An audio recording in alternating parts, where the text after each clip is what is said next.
তাপপ্রবাহের জেরে জঙ্গলমহলের জারালাটা গ্রামের তীব্র জলসংকট। চরম সমস্যায় জঙ্গলমহলের 85টি পরিবার। স্বাধীনতার পর 77 বছর কেটে গেলেও আজও বঞ্চনার ছবি জঙ্গলমহলের লোধা শবর অধ্যুষিত জারালাটা গ্রামে। এখানে গরমের শুরুতেই তীব্র জলসংকটের মুখে পড়তে হয় গ্রামবাসীদের। ঝাড়গ্রাম ব্লকের জারালাটা গ্রামের শবর পরিবারের বাসিন্দারা উন্নয়ন থেকে বঞ্চিত বলে অভিযোগ গ্রামবাসীদের, যার ফলে মেলেনি রাস্তা, মাথা গোজার ঠাঁই ও সরকারি সুযোগ সুবিধা। ঝাড়গ্রাম জেলা শহর থেকে মাত্র 4 কিলোমিটার দূরে অবস্থিত ঝাড়গ্রাম ব্লকের রাধানগর গ্রাম পঞ্চায়েতের অধীনে জারালাটা গ্রাম। জারালাটা গ্রামে 85টি শবর পরিবারের বসবাস, যাদের উন্নয়নের জন্য রাজ্য সরকার কোটি কোটি টাকা খরচ করেন। কিন্তু জারালাটা গ্রামের জনজাতি গোষ্ঠীর শবর পরিবারগুলির উন্নয়ন বলতে কিছুই নেই। রাস্তা থেকে পানীয় জল, পাকা বাড়ি, সব দিক থেকেই বঞ্চিত তারা। গ্রামে টিউবওয়েল আছে, কিন্তু তাতে জল পড়ে না। পানীয় জলের ট্যাপ কল বসানো হয়েছে, কিন্তু তাতেও জল পড়ে না, যার ফলে গরম পড়ার সঙ্গে সঙ্গেই ওই গ্রামে তীব্র পানীয় জলের সংকট দেখা দেয়। বহু দূর থেকে পানীয় জল এনে গ্রামবাসীদের ব্যবহার করতে হয়। গ্রামে যাওয়ার রাস্তার অবস্থা বেহাল, যার ফলে বর্ষাকালেও চরম দুর্ভোগে পড়েন তারা। নতুন রাস্তা নির্মাণ তো দূরের কথা, রাস্তাটি মেরামত করার কোনো উদ্যোগ নেওয়া হয়নি বলে জানান তারা। গ্রামের অধিকাংশ পরিবারের বাড়ির অবস্থা বেহাল। মাটির বাড়িতে ত্রিপল চাপা দিয়ে কোনো রকমে বসবাস করছেন, কিন্তু তাদের পাকা বাড়ি করে দেওয়া হয়নি বলেও অভিযোগ। তাই ওই গ্রামের শবর পরিবারগুলিতে উন্নয়নের কোনো ছিটে ফোঁটা দেখা যায়নি।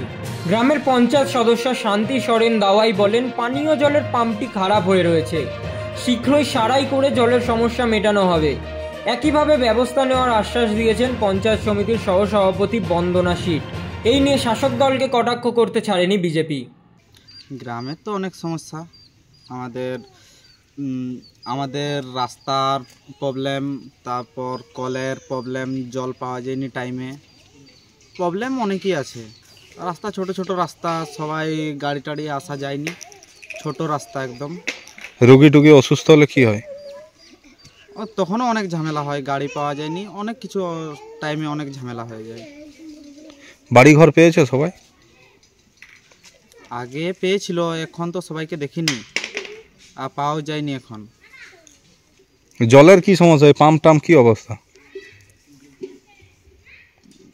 ওটা কিছু বছর আগে দিয়েছিল, এখন তো মাঝে মাঝে প্রবলেম হয়ে যায়, আর জল তো পাওয়া যায়নি, তখন দূরে যেতে হয় আনতে।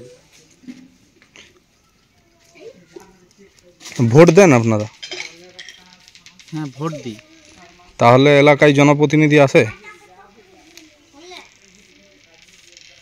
আসে, অনেক কিছু দেখা যায়, কিন্তু কিছু তো পাওয়া যায়নি। অনেক কিছু বলে যায়, কিন্তু পাওয়া যায়নি তো কিছু। আমাদের মুখ্যমন্ত্রী দিদি লোধা শবর দিকে সব পেছিয়ে যেমন না থাকে, সবসময় তারা এগিয়ে থাকে, তাদের জন্য তো সব রকম সুযোগ সুবিধার ব্যবস্থা নিচ্ছে।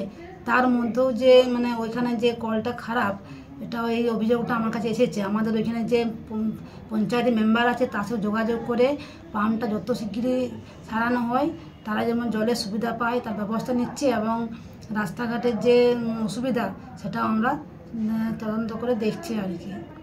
আমরা দেখেছি ঝাড়গ্রাম ব্লকে এরা খালি তৃণমূল সরকার বলে উন্নয়ন উন্নয়ন উন্নয়ন, জঙ্গলমহল হাসছে। তো আমাদের সামান্য ঝাড়গ্রাম শহর থেকে একটুখানি দূরে ঝাড়গ্রাম ব্লকের মধ্যে জারালাটা বলে একটা গ্রাম আছে, সেটা আদিবাসী শবরদের গ্রাম।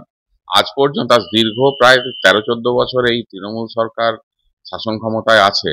তো এখনো পর্যন্ত এই আধুনিক সমাজে এখনো পর্যন্ত সেই শবর আদিবাসী যে গ্রামটি, জারালাটা গ্রামটি, পানীয় জল থেকে ওরা বঞ্চিত আছে। বিভিন্ন সময় বিভিন্ন জায়গায় আধিকারিকদের জানানো হয়েছে, কিন্তু তার কোনো এখনো পর্যন্ত সুরাহা হয়নি। তো ঝাড়গ্রাম প্রশাসন বা আধিকারিকদের যারা আছেন তাদের কাছে অনুরোধ রাখবো, যাতে আদিবাসী শবর ভাই বোনেরা যারা ওখানে আছেন জারালাটা গ্রামে, তারা যেন পানীয় জলের সমস্যা থেকে মুক্ত হন এবং ওখানে অতি শীঘ্র যেন পানীয় জলের ব্যবস্থা করা হয়। মানুষের পাশে, মানুষের সাথে আমরা আছি। আপনারা দেখছেন সংবাদ শিরোনাম। দেখলেন তো অনেক কিছু, এবার দেখুন নতুন কিছু।